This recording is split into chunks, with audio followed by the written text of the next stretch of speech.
नमस्कार महाराष्ट्र, स्वागत आहे तुमचं द एके टॉकच्या या मराठी पॉडकास्ट शोमध्ये. मित्रांनो, फार महिन्यांनंतर पुन्हा एकदा पॉडकास्टची सुरुवात झाली आणि आजचा पॉडकास्ट फार एक स्पेशल सब्जेक्टवरती मी रेकॉर्ड करतोय. भारतात म्हटलं तर भारतात बॉलिवूड आणि क्रिकेट याची सुरुवात बऱ्याच वर्षांपासून झाली, म्हणजे इंग्रजांच्या काळात पण आपण म्हणू शकतो.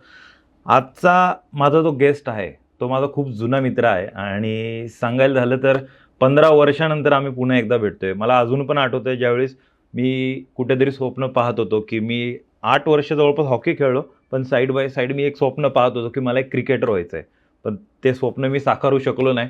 त्याचप्रमाणे मला अजूनही आठवतं आहे की जगदाळे सर म्हणून होते आणि त्यांच्याकडे मी 15 वर्ष आधी क्रिकेटची कोचिंग घेण्यासाठी जायचो. त्याचप्रमाणे तो फार एक स्पेशल काळ होता माझ्या आयुष्यातला आणि त्याच काळात मला एक नवीन मित्र मिळाला, तो म्हणजे सौरभ जगदाळे. सौरभबद्दल सांगायचं झालं, सौरभ हा गेले अनेक वर्ष झालं महाराष्ट्रासाठी क्रिकेट खेळतोय, महाराष्ट्राला रिप्रेझेंट करतोय क्रिकेटमध्ये. त्यांनी खूप काही मोठमोठ्या अचिव्हमेंट्स क्रिकेट क्षेत्रामध्ये केल्या आहेत. त्याचप्रमाणे जगदाळे स्पोर्ट्स फाउंडेशन असू, परत ट्रिनिटी क्रिकेट अकॅडमी याचा तो हेड पण आहे.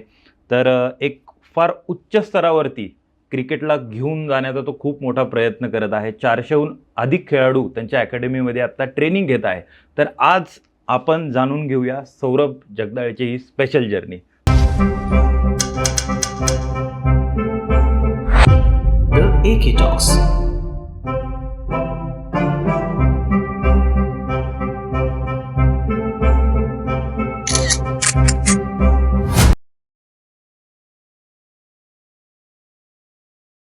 सौरभ नमस्कार.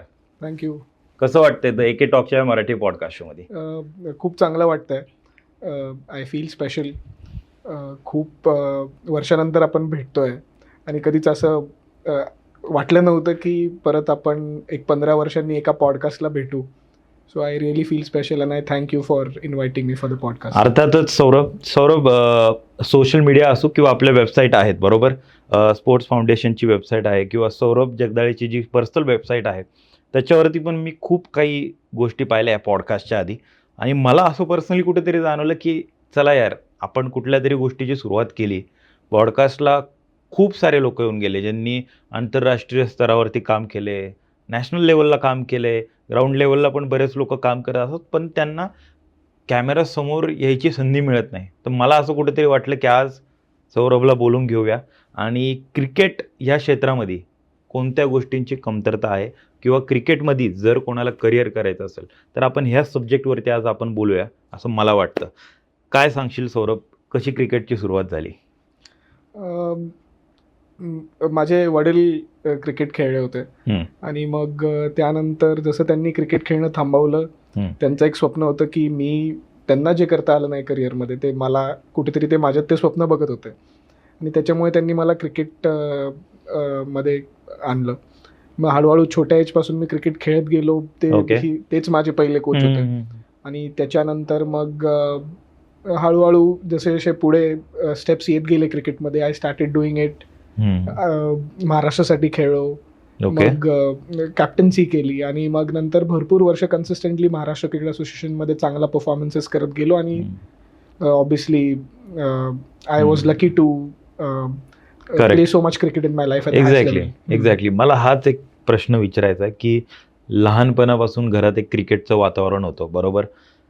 प्रत्येक आई वडिलांची एक इच्छा असायची ज्यावेळेस आपला लहान काळ होता त्यावेळेस की आपला मुलगा डॉक्टर, इंजिनियर व्हावा बरोबर.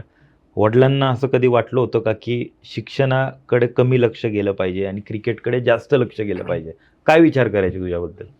ॲक्च्युली वडिलांचा तर नेहमीच सपोर्ट होता, कारण तसं बघायला गेलं तर मी जास्त एज्युकेटेड नाही आहे. अच्छा. आणि घरी आमचे खूप वाद व्हायचे सगळ्यांमध्ये की माझ्या पूर्ण फॅमिलीमध्ये की एवढं क्रिकेट खेळतोय, अभ्यासाकडे लक्ष नाही. आणि त्याच्यामुळे पप्पांवर सगळे डाऊट घ्यायचे की ह्याला आता कशाला क्रिकेटमध्ये टाकतोय, एवढी मोठी कॉम्पिटिशन आहे, हा मोठ्या लोकांचा खेळ आहे.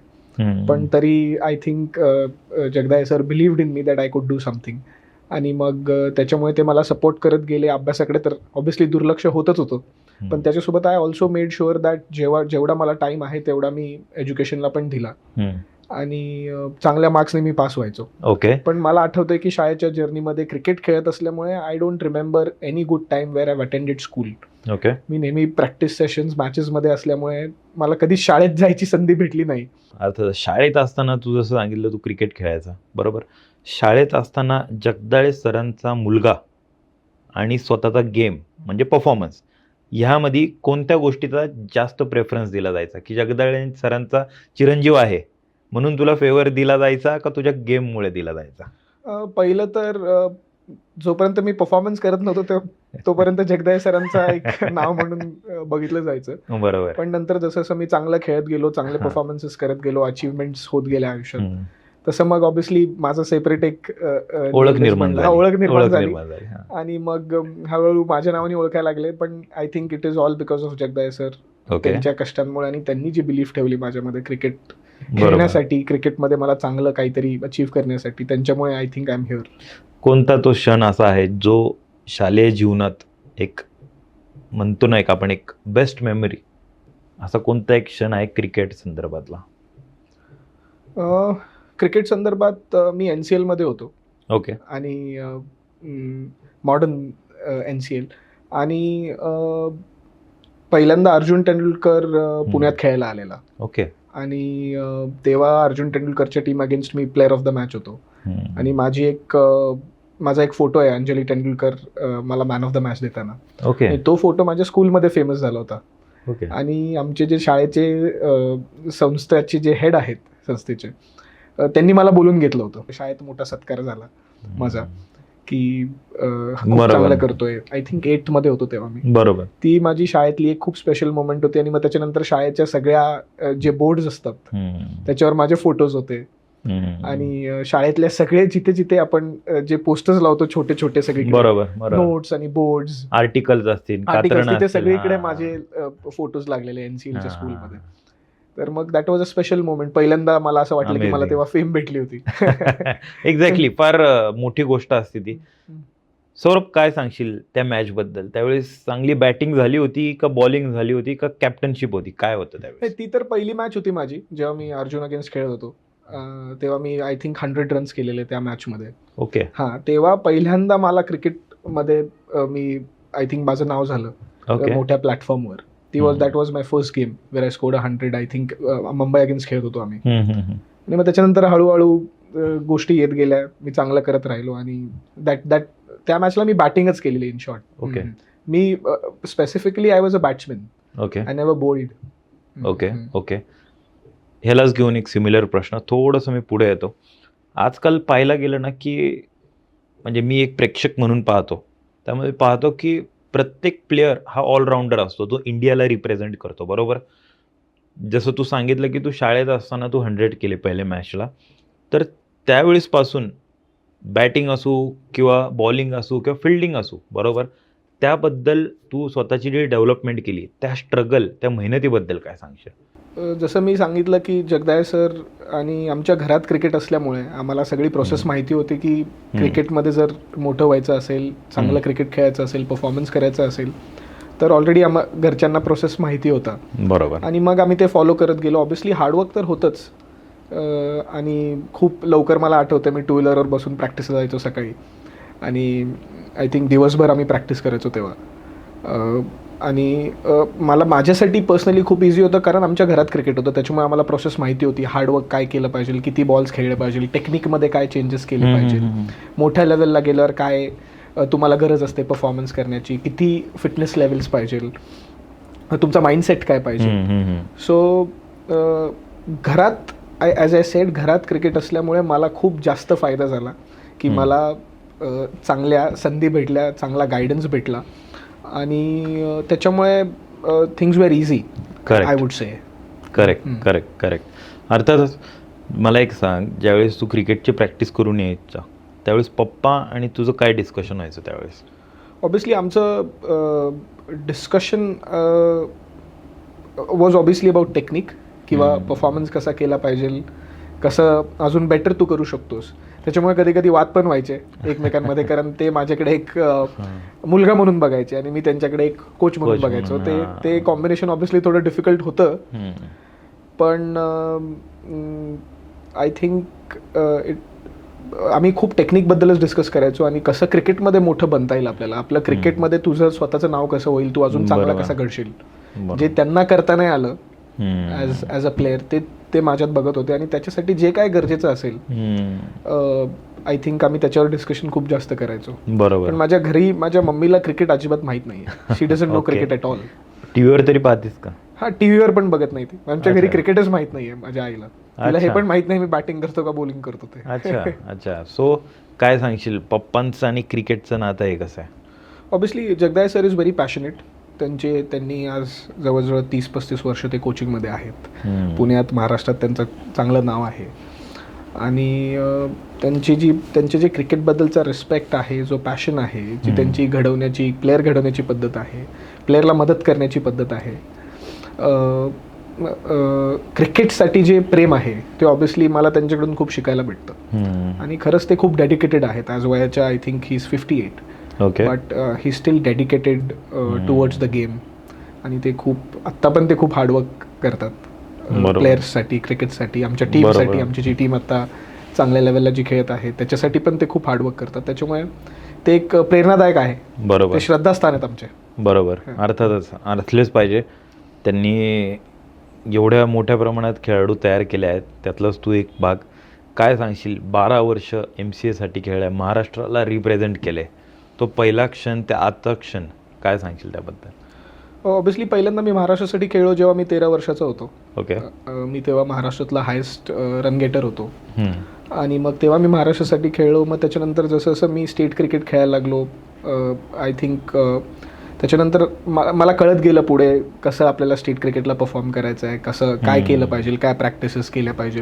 मला चांगले कोचेस भेटले पुढे जाऊन. जगदाळे सर तर माझ्यासोबत पर्सनल लेवलला काम करत होते, पण टीम कोचेस पण माझे खूप चांगले होते, ज्यांनी मला खूप मदत केली. स्टेट क्रिकेटला माझे कोचेस सगळे चांगले होते. माझी ज्या क्लबकडून मी खेळायचो ते पण कोचेस खूप चांगले होते. त्याच्यामुळे मला जसं जसं मी पुढे जात गेलो, महाराष्ट्रासाठी खेळत गेलो, तसं अजून शिकायला भेटलं. आणि I thank Maharashtra cricket association की ज्यांनी मला 12 वर्ष रिप्रेझेंट करण्याची संधी दिली. कधी कधी खरंच खूप बॅड पॅचेस होते करिअरमध्ये, पण दे स्टील बॅक्ड मी. त्याच्यामुळे मी MCAचा खूप आभारी आहे की माझ्या खराब काळामध्ये जिथे मी खरंच I was not doing that well, but they still backed me. आणि obviously I feel happy to represent Maharashtra for 12 years. त्याच्यानंतर मग 12 वर्षानंतर I personally decided not to play cricket. Okay. I think at 25 I stop playing the game. बरोबर. आणि असं नाही आहे की मी क्रिकेट खेळायला थांबवलं कारण मी खराब परफॉर्म करत होतो. I took a decision, a mutual decision, that now I want to stop playing cricket. Correct. And I want to come into coaching. कसा होता तो टाईम? कारण मी जेवढं ऐकलंय, आत्ता पुण्यातले बरेच खेळाडू जे इंडियाला रिप्रेझेंट करतात त्यांच्याबरोबर तुझं कुठेतरी नाव जोडलं जायचं त्या काळात. आत्ता कुठे आणि कशामुळे ते मागं पडलंय? हा टफ क्वेश्चन आहे मला तसा आन्सर करायला. पण आय थिंक आयुष्यामध्ये क्रिकेट खेळत असताना राईट टाईमला राईट डिसिजन्स घेणं खूप इम्पॉर्टंट असतं. आणि त्या काळामध्ये आय थिंक जसं जसं आपण क्रिकेटमध्ये मोठं होतो तसं जसं आपल्याला वाटतं आपण स्वतः सगळं करतो आहे. आपल्याला वाटतं we are the one who is doing everything. पण त्या काळामध्ये एवढी फेम होती किंवा एवढे लोक आजूबाजूला होते, मला असं वाटायचं की मी स्वतः सगळं करतो आहे, माझ्या हातात सगळं आहे. पण तेव्हा कुठेतरी आय लॅक्ड टेकिंग गायडन्स. मला असं वाटलं की मी स्वतः करेल, जे काय ते मी केलं आहे. तेव्हा असं मला I did not get the right mentor to obviously tell me what was important at that time. आणि मग काही डिसिजन्स असतात आयुष्यात जे आपण आपल्याला नंतर 20 वर्ष झाल्यावर करतात की हे तेव्हा केलं नसतं तर बरं झालं असतं. पण आय थिंक वाटत होतं मी पण मला इंडियासाठी खेळायचं आहे, कारण ऑब्विसली त्या लिस्ट म्हणजे तेव्हा मी खरंच चांगलं करत होतो. वाईट वाटतं आत्ता की मी तिथे नाही आहे. माझे सगळे मित्र आहेत जे आता इंडियासाठी खेळतात. It obviously feels bad, but I think I thank God for giving me the power to accept to start a new journey in coaching and player development. आणि क्रिकेटसाठी परत द्यायला मला जी whatever I have now, and I feel pretty happy. कारण भरपूर जे माझ्यासारखे क्रिकेटर्स आहेत ज्यांना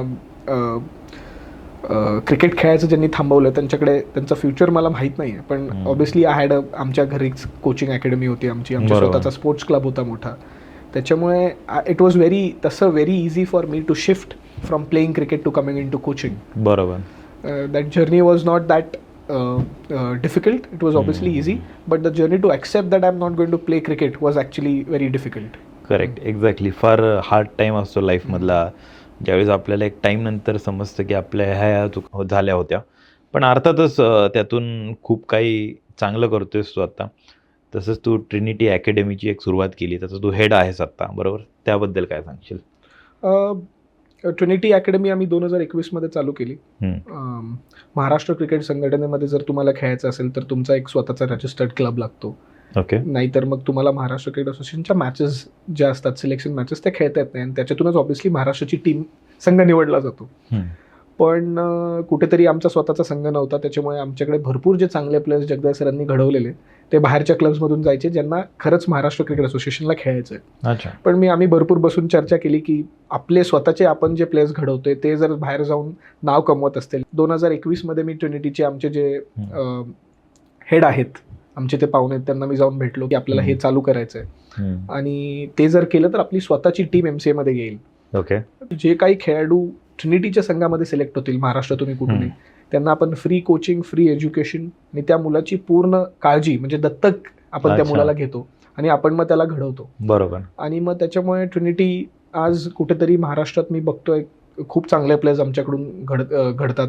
बरोबर. खूप चांगले प्लेयर्स महाराष्ट्रासाठी खेळतात आणि ट्रिनिटीचं नाव महाराष्ट्राच्या क्रिकेटमध्ये obviously junior age group under nineteen पर्यंत तर खरंच खूप मोठं झालंय. अर्थातच ट्रिनिटी अकॅडमी असू, बरोबर, ह्यामध्ये आत्ता किती स्टुडंट खेळत आहेत? ट्रिनिटीमध्ये तर आत्ता आपण असं केलंय, प्रत्येक वर्षाला आपण फक्त 15 प्लेयर्स सिलेक्ट करतो जे चांगले आहेत ऑल ओव्हर महाराष्ट्र, आणि त्यांना आपण स्कॉलरशिप्स देतो आणि त्यांना आपण त्यांच्यावर काम करतो की आत्ता ज्या लेवलला आहे त्याच्यापेक्षा त्यांना बेटर कसं करता येईल आणि पुढे जाऊन ते ट्रिनिटीला रिप्रेझेंट करून ते चॅम्पियनशिप किंवा जे काय इन्व्हिटेशन्स महाराष्ट्र क्रिकेट असोसिएशनमध्ये नंबर 1 कसं बनता येईल त्याच्यावर आपण काम करतो. एक्झॅक्टली. मला पहिल्यापासून हाच एक प्रश्न नेहमी पडतो की महाराष्ट्रासाठी खेळायचं असेल, परफॉर्मन्स चांगला असेल किंवा वाईट असेल तो दुसरा भाग, जर महाराष्ट्रासाठी सिलेक्ट व्हायचं असेल तर त्यासाठी आपल्याला काय मेहनत केली पाहिजे आणि कोणत्या अकॅडमीमधून आपलं सिलेक्शन होऊ शकतं, ती प्रोसेस काय आहे? ऑब्व्हियसली आज तुम्ही पहिला प्रश्न विचारला की मेहनत तर खूप असते. ऑब्व्हियसली तुम्हाला जर क्रिकेट खेळायचं असेल मोठ्या लेवलला तर मेहनत तर आहेच. कुठलाही काम करत असताना आयुष्यात I think you need lot of hard work. बरोबर. तर मी तर असं म्हणतो की जेवढी मेहनत करेल तेवढे कमी आहेत. बरोबर. It's also important to work hard in the right way, as you call smart hard work. But obviously practice तर खूप केली पाहिजे. चांगली लोक तुम्हाला समजवणारी पाहिजे की क्रिकेटमध्ये काय प्रॅक्टिस केली पाहिजे, काय गायडन्स असला पाहिजे, जसा मला भेटला. आणि महाराष्ट्रासाठी खेळायचं म्हटलं तर तुम्हाला महाराष्ट्र क्रिकेट असोसिएशनच्या ज्या इन्व्हिटेशन्स टुर्नामेंट्स असतात दर एज ग्रुपच्या, ते तुम्हाला रिप्रेझेंट करावे लागतात. आणि त्याच्यासाठी जे MCAचे रजिस्टर्ड क्लब्स आहेत, तुम्हाला त्यांच्या टीममधून खेळून तुम्हाला मग तिथे परफॉर्म करावं लागतं आणि मग तुम्ही महाराष्ट्र क्रिकेट असोसिएशनसाठी त्या महाराष्ट्राच्या टीममध्ये सिलेक्ट होता. अच्छा. आणि त्यासाठी पुण्यातले काही मोजके क्लब्स आहेत, डिस्ट्रिक्ट असोसिएशन्स त्याच्यात रिप्रेझेंट करतात. आणि त्याच्यामुळे I think as you asked me, MCA साठी खेळायचं असेल तर obviously you have to play from a registered club which is in to MCA so that your performance is recognised. बरोबर. बरोबर. अर्थातच फार एक चांगल्या पद्धतीने आपल्या द एके टॉकच्या प्रेक्षकांना ही माहिती दिली. त्याचप्रमाणे जसं वडिलांचा वारसा तू पुढं नेतोय, बरोबर, ह्या गोष्टीला बऱ्याच क्षेत्रांमध्ये फार निगेटिव्ह मानलं जातं, पण त्याचप्रमाणे तू कुठेतरी नवीन एक टॅलेंट तयार करतोय, बरोबर, जगदाळे स्पोर्ट्स फाउंडेशनमध्ये. त्याबद्दल काय सांगशील? जगदाळे सर तर ऑब्व्हियसली जगदाळे स्पोर्ट्स फाउंडेशनमध्ये काम तर करतच होते. वारसा असं मी नाही म्हणणार, कारण माझा छोटा भाऊ पण आता महाराष्ट्रासाठी खेळतोय. वा. घरात क्रिकेट असल्यामुळे सगळ्यांना क्रिकेटबद्दल प्रेम आहे. आणि जगदाळे स्पोर्ट्स फाउंडेशनमध्ये आपण प्रयत्न करतो की जे काही प्लेयर्स आपल्याकडे क्रिकेट शिकायला येतील त्यांना आपल्याला we have to create a better identity within them. Obviously cricket तर सगळ्यांनाच खेळायला येतं आजकाल इंडियामध्ये, कोणीही बॅट उचलले तरी तो बॉल मारू शकतो. पण to make them better individuals obviously as I said, आणि creating a better identity within them. म्हणजे फक्त क्रिकेटमध्येच नाही तर ते क्रिकेट सोबत आयुष्यात पण एक खूप चांगलं कॅरेक्टर डेव्हलप करतील ह्याला आम्ही जगदाय स्पोर्ट्स फाउंडेशनला त्याच्यावर खूप जास्त काम करतो. Okay. Obviously cricket is important, technique is important, 90% things are dependent on how you play the game. Obviously Correct. तुम्ही क्रिकेट कसं खेळताय, पण या that word, the character and the identity, that's what we work on mostly. Exactly. काय सांगशील, एक आपण कोणत्याही गोष्टीची सुरुवात करतो, जसं तू सांगितलं तू लहानपणी क्रिकेटची सुरुवात केली, त्यावेळेस तुझा मेंटॉर आणि आता 2026 मधला 2025 मधला मेंटॉर कोण आहे? ऑब्व्हियसली मेंटॉर्स खूप आहेत आयुष्यामध्ये. बदलत चाललेत. मेंटॉर्स बदलत चाललेत, कारण मेंटॉरशिप खूप इम्पॉर्टंट असते. You need a person in life who you trust blindly. आणि आय एम लकी दॅट मला आयुष्यामध्ये खूप चांगली लोकं भेटत गेली. खूप सारे मी आता तर I cannot take their name on the cameras, but खूप चांगली लोकं मला आयुष्यात भेटत गेली. मला आयुष्यात खरंच कधी वाटलं नव्हतं की मी आज क्रिकेटमध्ये एवढा मोठा होईल. मी क्रिकेट डेव्हलपमेंटमध्ये, क्रिकेट कोचिंगमध्ये आज एवढा मोठा आमची टीम आहे. ह्या सगळ्यांमध्ये मला खरंच I never thought I could come at this level, and it is only because of the people. It is obviously because of my hard work, my vision, but the people who believed in me that I could do something, I could actually do something good for the game.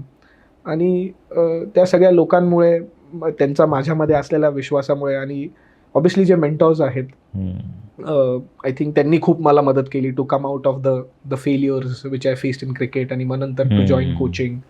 आणि आयुष्यात I think दररोज आपल्याला कुठलं ना कुठलं failure भेटत असतं. बरोबर. दररोज अप्स अँड डाऊन्स लाईफमध्ये असतात, कारण जर लाईफ पण जर सिम्पल असेल, प्लेन असेल, तर ती जगण्यात मजा नाही आहे. त्याच्यामुळे दररोज कुठे ना कुठेतरी मला कुठल्या ना कुठल्या गोष्टीमध्ये वर खाली चढाओढ होत असते. आणि I think I go and speak to my mentors, I ask them how do I have to deal with this, मला ह्या सगळ्याच्या बाहेर कसं येता येईल. आणि इट्स इंटरेस्टिंग.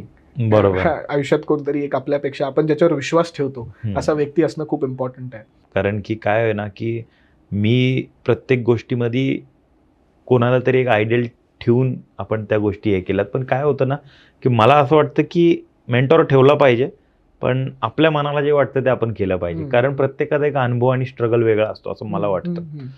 सो त्यालाच घेऊन एक सिमिलर प्रश्न, की गेले 20 वर्षामध्ये क्रिकेटमध्ये फार बदल झाला.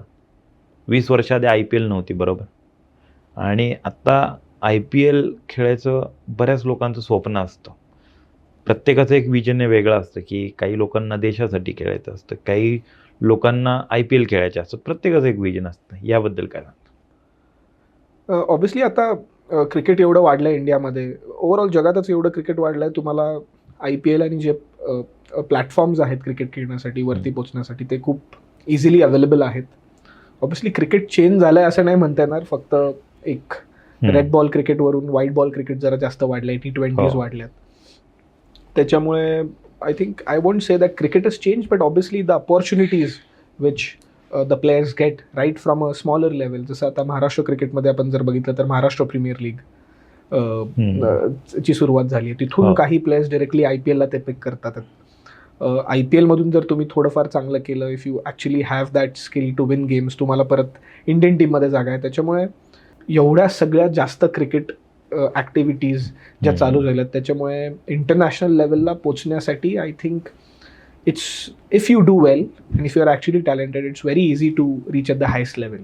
कारण there are so much opportunities everywhere. And if you actually do well, if you are talented, if you have the right stats behind you, if you perform, if you do well, obviously you're going to be picked up. Nobody who is not there, असा एकही player नाहीये ज्यांनी perform केले आणि आज तो बरोबर त्याला कुठे घेत नाहीये. बरोबर. The person who is doing well will obviously be picked up. अर्थातच. सौरभ काय सांगशील, जसं तू आत्ताच्या मुद्द्यामध्ये सांगितलं, क्रिकेटमध्ये पेरेंट्स विचार करतात की विद्यार्थ्यांना करिअर करून दे, बरोबर. काय सांगशील, क्रिकेटमध्ये जे ग्लॅमर वाढले त्याबद्दल काय सांगशील? ग्लॅमर ऑब्व्हियसली फ्रँचाईज क्रिकेटमुळे क्रिकेटमध्ये ग्लॅमर खूप आलं. जर तुम्ही खाली डोकं घालून जर सिरियसली मेहनत केली, if you do well, I think glamour and all this part don't play a role. कारण चांगल्या क्रिकेटर्सला खूप नीट माहिती असतं की मला ग्लॅमर आणि परफॉर्मन्स कसा हँडल करायचा आहे. बरोबर. त्याच्यामुळे matured players will obviously they know how to live a professional life, आणि ह्या छोट्या ग्लॅमर आणि ह्या गोष्टींमुळे ते भारावून जात नाहीत. भरपूर माझे क्रिकेटर्स आता मोठ्या लेवलला खेळतात. आणि they know how to handle energies. They clearly know what to at the right moment. आयुष्यामध्ये जसं फेजेसमध्ये तुम्ही म्हणजे you keep on achieving something, you keep on doing well, obviously you get people to tell you what to do at that moment. त्याच्यामुळे बरोबर. अर्थातच ह्यालाच घेऊन एक सिमिलर प्रश्न, फिटनेस आणि डाएट, क्रिकेट आणि डाएट याकडे कसं बघतो तू? जसं मी मगाशी सांगितलं, भरपूर लोक आज म्हणतात it's 90% mental, it's 10% cricket, it's 80% diet and 20% cricket आणि 70% फिटनेसचा रोल असतो, 30% असतो. पण मला असं वाटतं हातात बॅट असताना जो रन करतो आणि हातात बॉल असताना जो विकेट घेतो त्याच्यापेक्षा मोठं काही नाहीये. त्याच्यामुळे this part play a role. Obviously as I said, fitness, strength and conditioning, nutrition, mindset, this all things play a role surely, but I would say that are a part of cricket. Main is it's cricket, it's the bat and the ball which is going to help you to do better. Fitness, nutrition, obviously आजकाल एवढे science, there is so much science behind nutrition, there's so much science behind performance analysis. त्याच्यामुळे if you get the right people, as I said, if you get the right strength and conditioning coaches, if you get the right dietitians, obviously it will help you to perform better. But obviously at the end, as I mentioned again, it's the bat and the ball which is going to help you do better. Exactly. अर्थातच यालाच घेऊन एक पुन्हा एकदा similar प्रश्न, Trinity academy असो किंवा Jagdale sports foundation असो, बरोबर, ह्यामधून जे खेळाडू तयार होत आहेत त्यांच्याबद्दल काय सांगशील? ट्रिनिटी ऑब्विसली आता आम्ही खूप चांगलं करतोय महाराष्ट्र क्रिकेटमध्ये आणि खरंच जे ट्रिनिटी संस्थेने आम्हाला जी मदत केली आहे त्याच्यामुळे आम्ही आज प्लेयर्ससाठी एवढं चांगलं करतोय. आणि आय थिंक ट्रिनिटी येणाऱ्या 10 वर्षात जर आम्ही सेम असंच जर करत गेलो, सेम परफॉर्मन्सेस करत गेलो, सेम प्रोसेस फॉलो करत गेलो, तर ट्रिनिटीचं नाव अजून जास्त खूप, it's going to be a power house of cricket in Maharashtra. आणि जगदाळे स्पोर्ट्स फाउंडेशनचं म्हणायला गेलं तर भरपूर प्लेयर्स आज जगदाळे स्पोर्ट्स फाउंडेशनमधून महाराष्ट्राला रिप्रेझेंट करतात. दर कॅटेगरी, एज ग्रुप कॅटेगरीमध्ये आम्ही 2 ते 3 प्लेयर्स आज आमचे महाराष्ट्राच्या टीममध्ये खेळतात. त्याच्यामुळे it's a proud moment for us obviously, and it is all because of the hard work जे जगदाळे सर घेत आहेत, जे मी स्वतः पण क्रिकेटसाठी देतोय. आमची जी टीम आहे, आमची मॅनेजमेंट टीम असेल, कोचेसची टीम असेल, असिस्टंटची टीम असेल, everybody is working hard to give the best to the players so that they end up achieving. जे मला क्रिकेटमध्ये भेटलं नाही, जे मला अचीव्ह करता नाही आलं नाही, ते ऑब्विसली मी ह्या प्लेयर्समध्ये बघतो की मला त्यांना ते देऊन त्यांना अजून त्यांच्या लाईफमध्ये अजून कसं मोठं बनता येईल. Associated with Trinity and JSF both. एवढ्या वर्षाचा क्रिकेटचा प्रवास, बरोबर, आणि आता डेव्हलपमेंट चालू आहे कोचिंग क्षेत्रामध्ये, बरोबर, काय आहे लाईफ लेसन? लाईफ लेसन्स तर तसे खूप आहेत मला, कारण ऑब्विसली आय थिंक खूप मी चढ उतार आयुष्यात बघितलेत. त्याच्यामुळे I got to learn a lot in life. आणि I would say the biggest life lesson I would have is you just keep working hard and stay true. If you do that, I think you will surely end up achieving what you want. And फेल्युअर्सकडे बघण्याचा दृष्टिकोन आपला बदलला पाहिजे. I think we should look up to failures in the right way, where you feel now that मला हे failure आलं तर मला ह्याच्यावर कसं कमबॅक करता येईल, मला अजून चांगलं कसं करता येईल. आय थिंक जी अर्ज आहे, the urge to do something better, I think that should be the point, that should be the strong point which always helps you to do something bigger, better. आणि just keep working hard, I would say to all the cricketers. मी personally पण स्वतः हेच believe करतो की hard work केलं तर obviously destiny would surely change. But hard work on the right path is important. बरोबर. अर्थातच काय सांगशील अकॅडमीसाठी आणि स्वतःच्या भविष्यासाठी काय विजन आहे?